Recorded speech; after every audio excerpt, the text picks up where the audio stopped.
Hi, I'm Anthony Parry, I'm a plasterer from North Wales. In this video you're going to see me tanking, dry lining and skimming a kitchen. So first here now I am tanking the walls. First it's important that you let the walls breathe before putting any tanking on.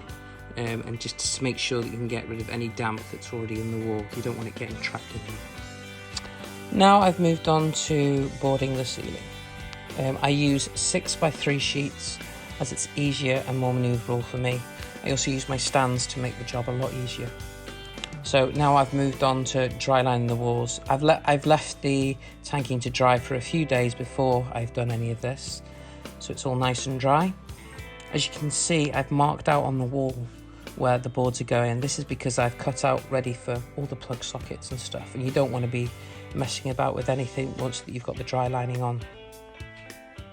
So once I've finished dry lining the room, I've started to skim the ceiling. One of the main things that I use to make my job a lot easier is a tool called a Speedskim. So once I've put the first coat on, I use the Speedskim to get the ceilings lovely and flat before I need to put a second coat on a bit later. This also gives me a little bit of extra time for when I'm mixing, that I'm not worrying that if the stuff is going off quickly, say for example with hot weather, that I don't get caught out. So I've now finished doing the ceiling and I'm moving on to the walls. As you can see here with the chimney breasting, there's actually an arch bead going on just there because there is like a slight curve.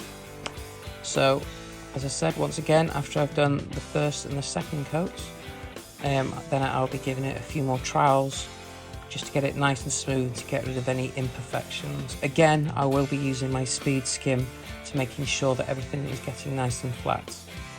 One useful bit of information to give you is always to make sure that you're looking down your ceiling lines to make sure that you've got nice straight lines and straight angles. You can also see here that I'm using an angle trowel on all of my edges. This is just so I can get more skim on. Otherwise I'd be doing opposites and the job would take a lot longer. So it's very important that you always keep your edges clean and tidy. So this is the finished job. So if you could like and share this page, that would be much appreciated. Thank you for watching.